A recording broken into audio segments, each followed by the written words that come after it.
Ladies, gentlemen, users of the internet, I do want to welcome you to my first ever YouTube video response. I thought it would be really neat to do one of these since I've never actually done one of these. So I've discovered this video response through a man named ProBman5. I actually watched his video response, thought it was kind of neat, and decided to do this myself. You should probably check out his channel somewhere on the screen. I'll put a link to his channel. He does a lot of interesting vlogs and some gaming pickups, but you know, it's mostly these really unique vlog topics that he usually does relate to gaming in some way. But the mastermind behind these 10 random questions is a gentleman by the name of TRexSpaceStation. I've recently subscribed to him as well. Seems like another fine chap. And you know, he's really down to earth, and I've really enjoyed watching his content. So again, somewhere on the screen I'll put an annotation to his channel, and I highly recommend that you do check both of these gentlemen out. Look at that, I'm not even at the shout out question and I'm already shouting two of you guys out, so that's pretty awesome. So without further ado, let us get to the questions. Question 1. What advice would you give somebody starting out new on YouTube? Well, I suppose since I'm a fairly new channel myself, even though I've had this channel active for a number of years, I've never actually really started actively uploading. I only have about 8 videos on my channel, and my uploading schedule is pretty sporadic, so I guess any advice I give in this response, I could probably live and learn from it. First and foremost, what you should probably do is have fun doing what you're doing. I mean, because you know, if you don't like what you're doing and you don't like the content you're producing and you're not having as much fun as you can with it, it'll just end up being a chore, and you'll get really upset with yourself, and you know, you just won't have fun with it anymore, and then you'll realize that it's not worth it to do your videos because you're not having fun with it. Also, don't expect perfection first time go. Just think of it as a learning experience. You know, especially if you're new to video editing or something like that. It's a process. It's gonna take time, and I'm guilty of that myself. I guess I'm sort of a perfectionist in some way, but just don't expect it first time go. Just keep doing what you're doing and keep plugging at it, and eventually, you know, somebody's gonna eventually watch your stuff. And I know making a channel nowadays is so intimidating, or at least it feels intimidating, because you know, the YouTube community is so huge, especially in the gaming side of things. So I mean, if you want to do a Let's Play channel, do a Let's Play channel. If you want to review video games, review video games. And I mean, there must be, not everyone has reviewed every game, not everyone has played every game, so I'm sure whatever games you play, whatever advice or experiences you want to share, whatever reviews you want to say, somebody is bound to find it and latch onto it. Maybe you'll go into a niche market, who knows, but main thing is have fun and just do what you want to do. I know it's probably verbatim, it's probably the go-to thing, but that's my response.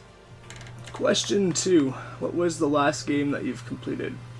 Well, that's pretty simple. I mean, I've collected most of my games here that I'm going to use for my video response right here beside me, but the game that I last completed was Amazing Spider-Man 2. I was kind of hoping for a much more interesting choice for this question, but this just happened to be the last game I completed. I was sick one day, and I just kind of tanked it in a day, so I beat this game in a day. It's okay. You know, it's definitely not a bad game, but it's not a great game.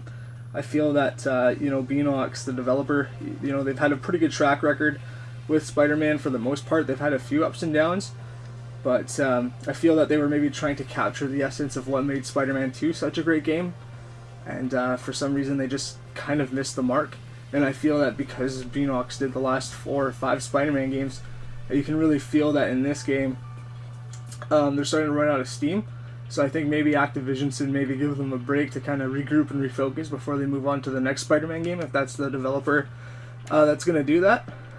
Because I feel that for every step forward that the game tried to make, they took just as many steps backwards, which is a real shame, because, you know, even though I don't consider this a great game, I did enjoy it to the end. So definitely check it out if you're a Spider-Man fan. Question 3. What is the most disappointing game you've ever owned? Well, I have a couple for you today. 2 completely different games on 2 separate consoles. But first up, we have Rygar, the Battle for Argus, which is actually a port of the 2002 release for the PS2, Rygar: The Legendary Journey, which was an awesome game. Like, Rygar in itself is a pretty amazing game.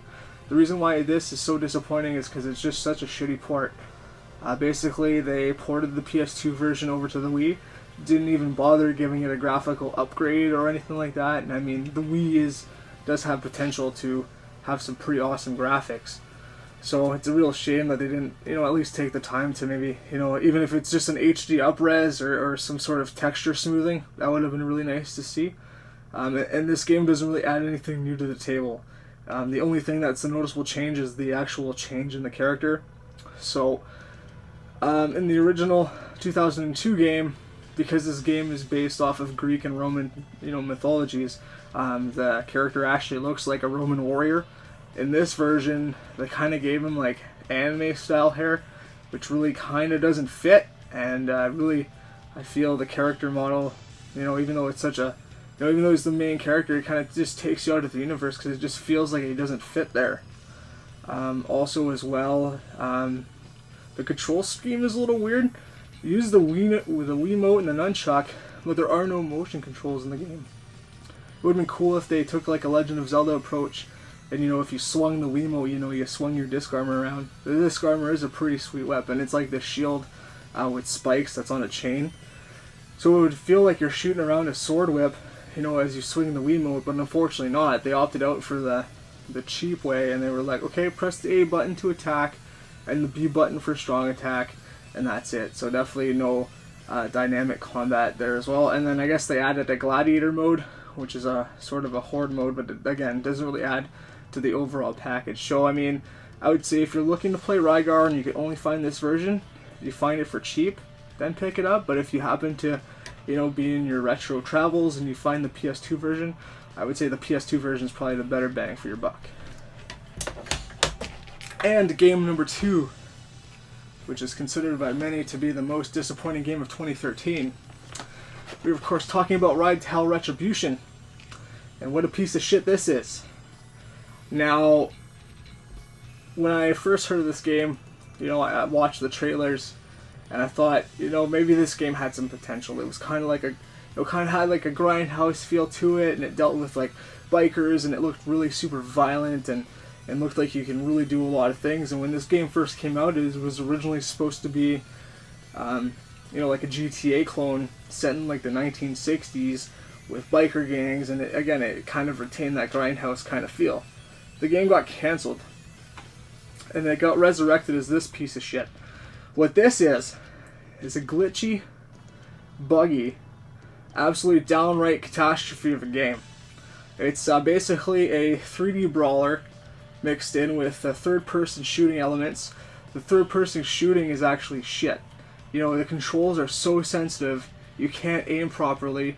The combat's boring, and it's like loaded with quick time events that don't even make any sense.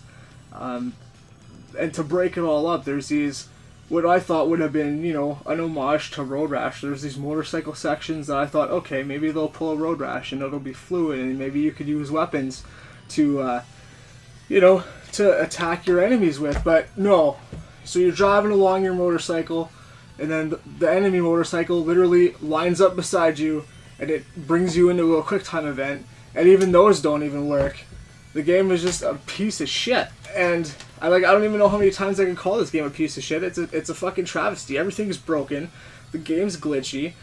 Thankfully, I only paid like $30 for it, but even that's too much for it, and I should have been a lot more smarter, because when I saw the game, there were no reviews, and I was like, and I have this really weird mentality that, I like to break down games and try to give them all a fair chance, because, if you think about it, when somebody makes a game, the idea must have felt awesome somewhere, so, it just sucks when a developer takes the time to make a game, but then it just ends up being a big steaming pile of shit. So, yeah, I don't know what else I could say. There is no retribution in this game. It's just a bunch of damnation, and I can't finish it. I keep telling myself, I'm like, okay, I want to finish this. I want to see if I could find some sort of redeeming quality in this game to say that it's not all that bad, but that just isn't the case, and it's just a sluggish, playthrough for me to finish it, and I don't think I ever will finish it, and if I do, then I'm insane. So stay away from this at all costs. Question 4. What was your favorite arcade game back in the day? Well, this one's a little bit difficult to answer because I've played a fair number of arcade games when I was younger. We don't really have arcades here anymore. As you know, arcades feels like a dying breed of gaming nowadays. There's no arcades left in my community, at least. But I do remember in one of the malls, the mall where I work at right now, there used to be a small arcade right in the center of the food court. And I remember when I was a kid, the one game I always used to play was Capcom's Alien vs. Predator. Now I'm a really big fan of beat 'em up type games, and I always thought that game was amazing. It had really smooth gameplay. I did believe it was up to 3 players. It had really good graphics. It felt super smooth, because Capcom, in the early 90s had that certain quality when it came to arcade games, so you knew you were getting a quality product. I don't think I actually ever beat the game, but if I could find an arcade cabinet of that, I would definitely, put in a few quarters to play it again, get some friends together, and have a good time. So if you haven't checked it out, emulate it, check it out in arcade if it's still around. It's definitely worth your time. Question 5. Do you prefer PC or console gaming, and why? Well, as for myself, as probably with many others, I do prefer console gaming more over PC. Not that I have anything against PC gaming, it's just console gaming is what I grew up with. I started gaming when I was about 3 years old. That's when I got my first Nintendo. So consoles have always been much more familiar territory for me. I do game occasionally on PC. I do have a Steam account, and you can't really beat the Steam sales. Come on, you can get some really awesome games for super cheap. But even when I play on Steam, I'm mostly playing in big picture mode, and using an Xbox 360 controller or one of my PS3 controllers as a controller to game. So for me, it's definitely console game. Question 6. What is your favorite shoot 'em up or shmup game, as they're more commonly known as? Well, this one's definitely growing as to be one of my favorites. We are talking about Death Smiles for the Xbox 360. It's also available on the iPhone iOS marketplace, and it's made by Cave, who are well known for some really great shmup games. This game's fantastic. The art style is really cool. It's got this really deep, dark, creepy, gothic art style. The character sprites are nice and big, very nice and vibrant as well. It's a horizontal shmup where basically enemies attack you from all sides, and it's very score focused. So basically, as you're going through the levels, as you destroy enemies, you collect skulls. Once you get your meter to 1,000, you can power up, and then that'll just really multiply your score, and then that's how you get the big score in the game. There is a bit of a story, not much. There's a few cutscenes. You beat the game in about half an hour, but this game is challenging as balls. It's hard. You will die. The amount of bullets that fly on screen is absolutely insane, especially when you get into the higher difficulties and the enemies start firing revenge bullets at you. It's absolutely insane, and yes, you will die. The bosses are super unique. Some of the coolest bosses I've ever seen. There's a boss where you fight a giant cow that's just running towards you and fires these weird cubes towards you. There's a treant. There's a guy that's buried in the ground. His mouth is sewn shut, and he's got pegs jabbed into his face that's basically holding him down.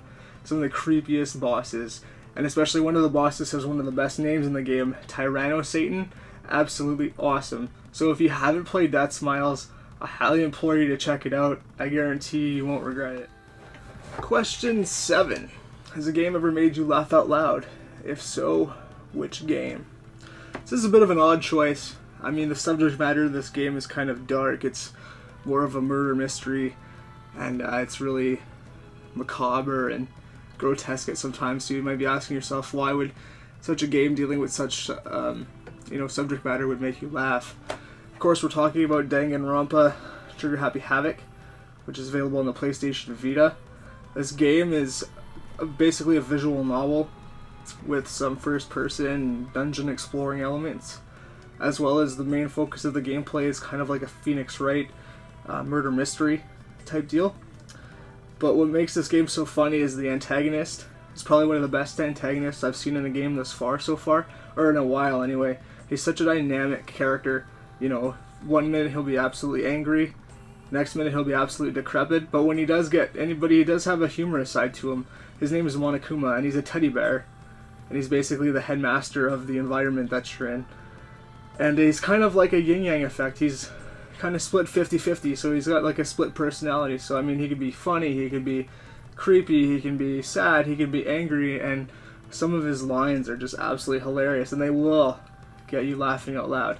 Definitely one of the more unique experiences that I played on the Vita, so if you haven't checked out this game yet, I highly recommend that you do.